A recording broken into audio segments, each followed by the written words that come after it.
¿Cómo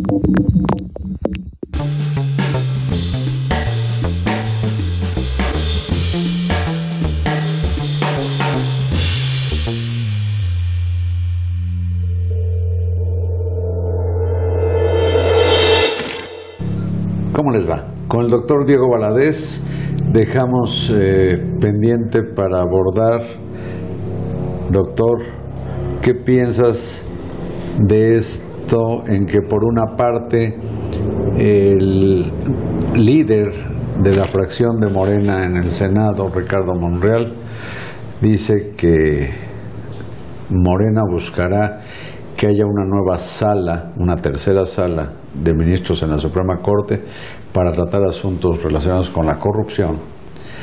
Y la secretaria de Gobernación, ministra en retiro, Olga Sánchez Cordero, dice que para nada es necesario, que no está de acuerdo con esa idea. ¿Cómo ves tú estas dos posiciones?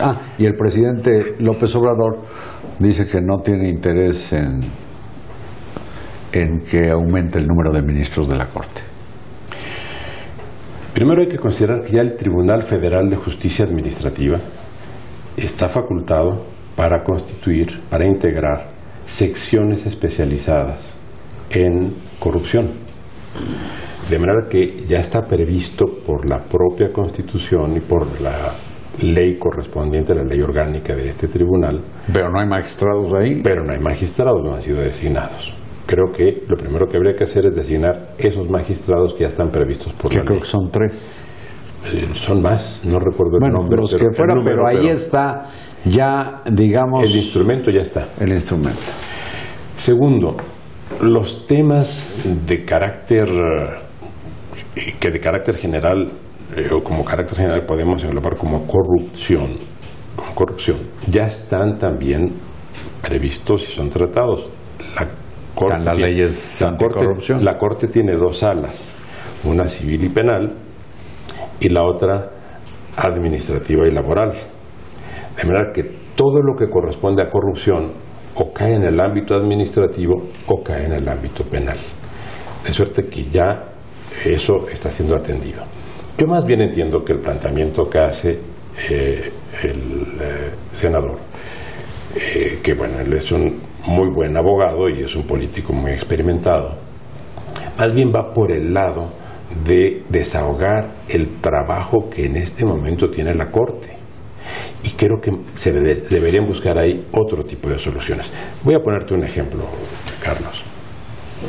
La Corte de Estados Unidos resuelve en promedio 70 asuntos al año. 70. Nuestra Corte resolvió en febrero de este año 650 asuntos. ¿En un mes? En un mes. Casi 10 veces más de lo que la Corte americana resuelve en un año. Entonces, si se piensa en términos... ¿Allá cuántos ministros son? 9. Y aquí son 11. Aquí 11. De manera que tampoco... Sí, pero 2, ni modo que en 2 recaiga la... Así es. Pues el volumen descomunal. Entonces yo creo que si se trata de ver el tema del desahogo, se entiende el planteamiento que hace el senador Monreal de ampliar la composición de la Corte. Pero él también ha hablado de otro tema, que es la supresión, de modificación más bien, entiendo, del Consejo de la Judicatura. ¿Eso cómo lo ves? Hay que hacer notar, ¿el Consejo de la Judicatura se encarga de qué? Es el órgano de gobierno y administración del Poder Judicial, excepto la Corte. O sea, el Poder Judicial está compuesto por la Corte, más el Tribunal Electoral, los tribunales y juzgados federales, que son muchos. La administración de todo ese universo. Que no tiene que ver con la impartición de justicia. No es decir, la Judicatura Federal, aunque la presida el presidente de la Suprema Corte, no está integrada por jueces o magistrados. La Judicatura sí, el Consejo de la Judicatura está integrado por jueces o magistrados. Ya, pero no ministros de la Corte. No ministros de la excepto Corte. Quien la preside, que es casi honorífico, ¿no? No, es eficaz y efectivo, sí. Pero la función del Consejo de la Judicatura es de gobierno y administración, o sea, es el órgano que prepara, selecciona, Se determinan las ubicaciones, las asignaciones, los equipamientos, instrumentar el nuevo sistema de justicia penal, las promociones, las sanciones, las evaluaciones periódicas. Vaya, es mucho trabajo. ¿Quién hacía antes ese trabajo? Lo hacía el Pleno de la Corte. Y era materialmente imposible que lo siguiera haciendo. Ahora, tiene toda la razón el senador Monreal. La atrofia del Consejo de la Judicatura es gigantesca. Sí hay que revisarlo. Y tienen razón también en otras cosas, no solo ¿Pero tanto como para que desaparezca la Judicatura? No, yo más bien creo que se habla de modificar. No he visto el proyecto y creo que no lo ha presentado. Debe estarse planteando para hacerla más eficiente o más efectiva. Más compacta, porque es una burocracia gigantesca, y más eficaz. A ver, hace unos días salió una nota muy preocupante en el sentido de un desvío de recursos de la Corte por más de 5,000 millones de pesos. Bueno, es una primera versión, pero los ciudadanos mexicanos tenemos derecho a saber en qué se invierte. Claro, y a esperar que un órgano como el Consejo de la Judicatura haga una investigación y nos dé un informe. Pronta y expedita. Por supuesto.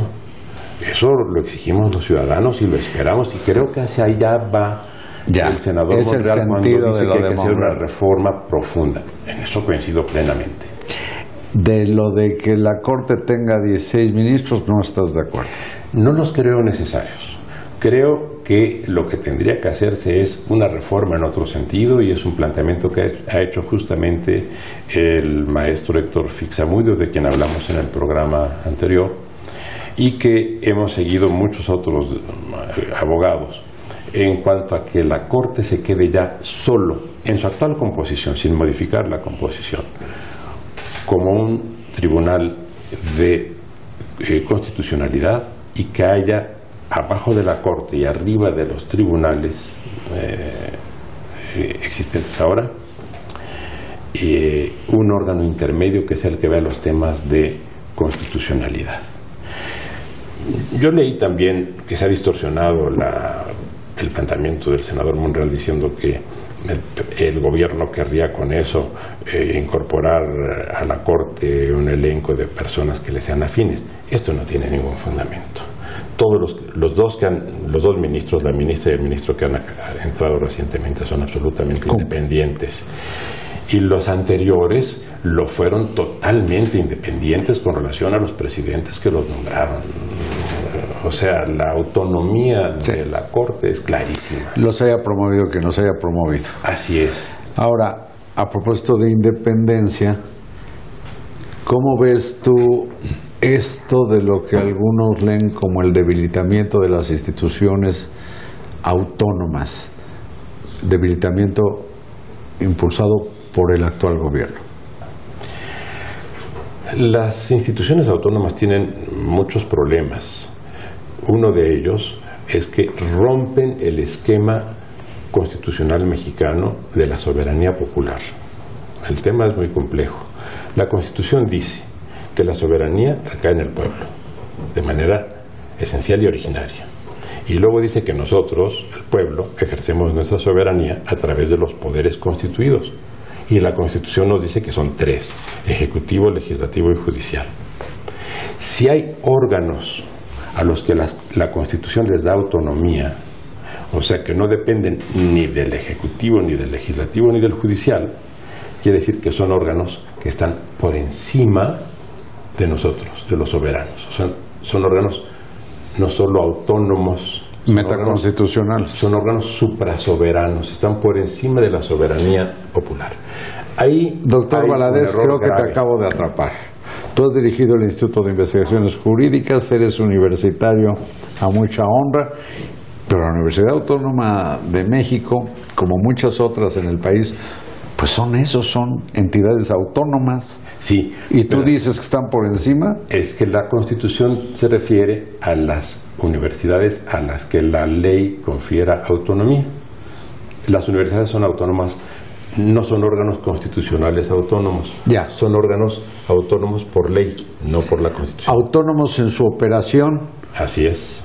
pero no son autónomos constitucionalmente como sería, por ejemplo, por cierto, pues está en estado de coma el Instituto Nacional de Evaluación Educativa, o es el caso de la Comisión Reguladora de Energía, que es una entidad autónoma, o los institutos que tienen que ver con la competencia y con las telecomunicaciones. Pero voy a ir a uno que nos ha tocado, Carlos, el Banco de México.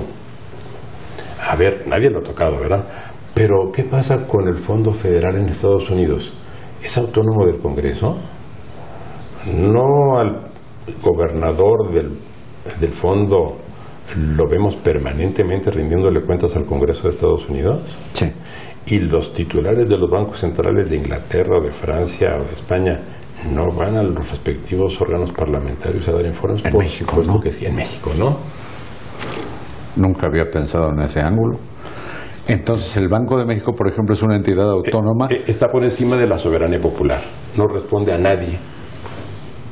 Y eso ocurre con algunos otros organismos autónomos que en sus decisiones inciden pues en todo lo que es México. Solo son responsables ante su conciencia.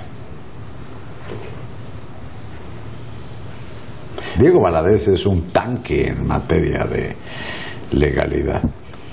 Hablabas del trabajo de la judicatura, ¿qué piensas? Pero yo te voy a pedir que aguantes aquí, falta un tema. Vamos a la revocación de mandato, con la que tampoco parece que vaya a salir pronto, la nueva legislación laboral, porque de no entrar en vigor, en Estados Unidos dicen que entonces no ratifican el acuerdo comercial con Estados Unidos y Canadá.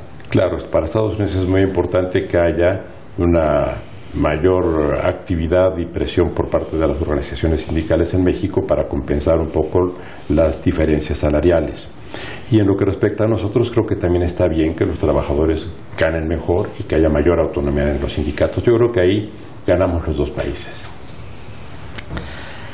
Le pido a Diego Valadez que aguante, vámonos, si te parece, para que en la emisión de mañana nos ilustre Diego Valadez sobre la revocación de mandato. Tanto como ilustrar, ¿no? Pero lo comentaremos. Gracias, doctor, gracias a ustedes y buenas noches.